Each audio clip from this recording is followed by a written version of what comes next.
solo tú puedes calmar. Sediento estoy, Señor, por conocerte más y beber del río que fluye ante ti. Quiero amarte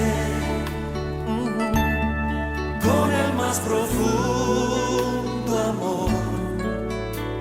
Acércate, oh Cristo, y abrázame. Quiero amarte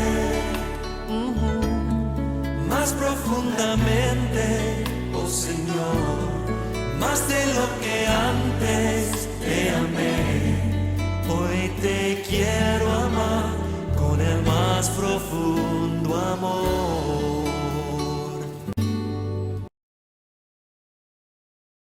La carta de Pablo a los Filipenses.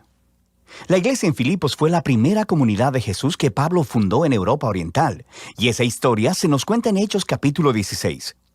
Filipos era una colonia romana en la antigua Macedonia, estaba llena de soldados retirados y era conocida por su nacionalismo patriótico. Así que, allá, Pablo tuvo resistencia cuando anunciaba que Jesús es el verdadero rey del mundo. Después de que Pablo salió de allá, aquellos que se hicieron seguidores de Jesús continuaron sufriendo resistencia, incluso persecución, pero siguieron siendo una comunidad vibrante, fiel al camino de Jesús. Pablo envió esta carta desde una de sus muchas prisiones y lo hizo por una razón muy práctica. Los filipenses habían enviado a uno de sus miembros, Epafrodito, para llevarle un regalo monetario a Pablo para su sostenimiento en la prisión. Pablo envió esta carta de regreso con Epafrodito para decir gracias y para hacer mucho más que eso. El diseño de esta carta no desarrolla una sola idea de principio a fin, como muchas de las otras cartas de Pablo. Más bien, Pablo ha reunido una serie de ensayos cortos, reflexivos o bocetos, y todos giran alrededor del centro de gravedad de esta carta, un poema en el capítulo 2. Este recuenta artísticamente la historia de la encarnación del Mesías, su vida, muerte, resurrección y exaltación. Luego, en cada uno de los bocetos, Pablo tomará palabras o ideas claves de ese poema para mostrar que el vivir como cristiano significa ver tu propia historia como una expresión viva de la historia de Jesús. Así que Pablo inicia la carta con una oración de acción de gracias y agradece a Dios por la generosidad de los filipenses por su fidelidad y expresa su confianza de que la obra transformadora que Dios ha empezado en ellos continuará mostrándose en más de esas hermosas expresiones de fidelidad y amor. Y Pablo, luego, se enfoca en la preocupación más obvia de ellos en ese momento, que es su condición en la prisión. Estar en una prisión romana no era algo fácil, pero paradójicamente había resultado en algo bueno para extender las buenas nuevas acerca de Jesús. Todos los guardias romanos, los administradores, todos saben que Pablo está en prisión por anunciar a Jesús como el Señor resucitado. Y su aprisionamiento ha inspirado confianza en otros cristianos para hablar de Jesús más abiertamente. Y Pablo es optimista de que será liberado de la prisión. Pero es posible que sea ejecutado.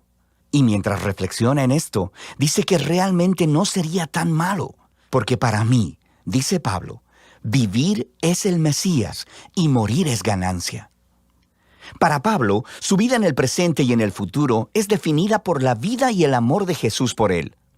Así que, si es ejecutado, eso quiere decir que estará con Jesús, lo que sería grandioso para él.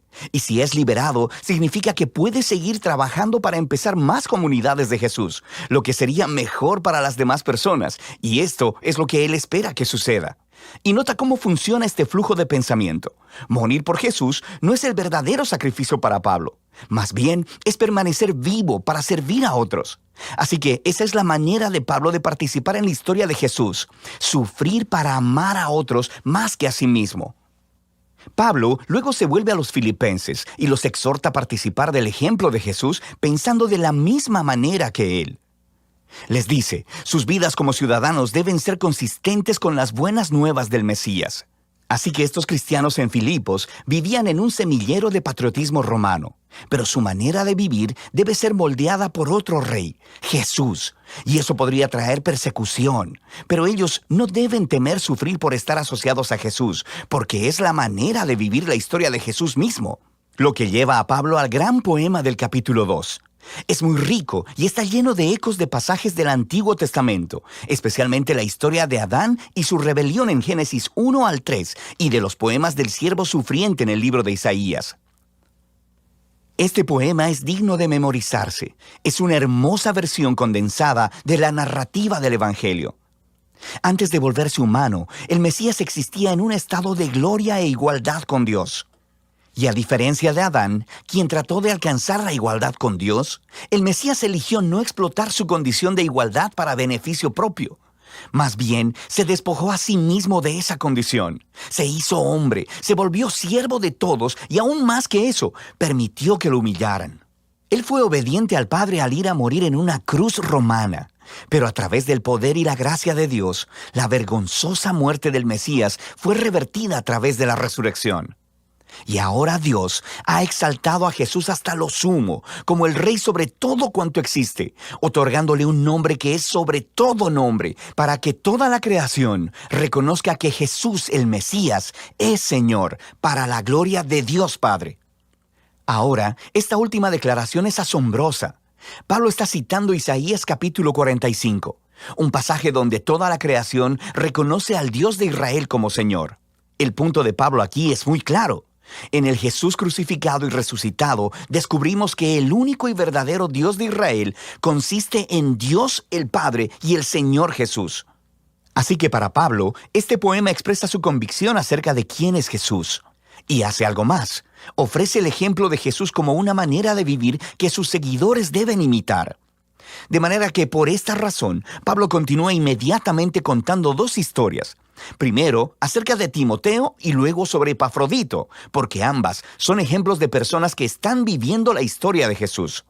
Timoteo es como Jesús, porque él está constantemente preocupado por el bienestar de otras personas, más que por el suyo. Y Epafrodito, a quien los filipenses enviaron con su regalo, terminó arriesgando su vida para servir a Pablo en la prisión. Se enfermó tanto que casi murió tratando de ayudar a Pablo, pero Dios tuvo misericordia de él y de Pablo al librarlo de perder un amigo. El punto de Pablo aquí es que este tipo de personas son ejemplos vivos de la historia de Jesús y son dignos de imitar. Luego, Pablo se vuelve hacia su propia historia como ejemplo. Esos cristianos que habían estado demandando la circuncisión de los cristianos no judíos, recuerda su carta a los Gálatas, todavía están causándole problemas a Pablo. Le siguen recordando de su pasado cuando solía perseguir a los seguidores de Jesús, cuando intentaba mostrar su rectitud delante de Dios con su celosa obediencia de las leyes de la Torá. Pero al igual que Jesús, Pablo ha desechado todo ese estatus y privilegio. Él considera todo eso como basura, y la palabra que él usa es de hecho mucho menos cortés. Él está despojándose de todo para hacerse un siervo al igual que Jesús, para participar de sus sufrimientos y de su amor sacrificial. Y hace todo esto esperando que el amor de Cristo lo sostenga hasta la muerte y hasta la resurrección. Así que Pablo dice que para los seguidores de Jesús, su verdadera ciudadanía está en los cielos.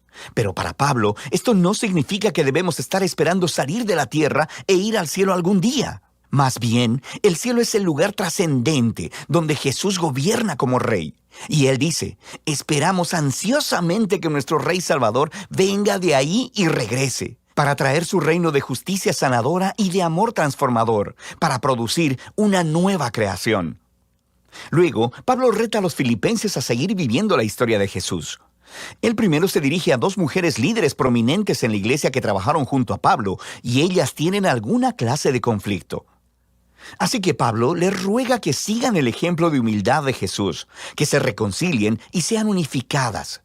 Pablo luego exhorta a los filipenses a no rendirse al temor, sino que a pesar de la persecución, expresen todas sus emociones y necesidades a Dios, quien les dará paz. Y esa paz, dice Pablo, viene al enfocar sus pensamientos en lo que es bueno, verdadero y amable.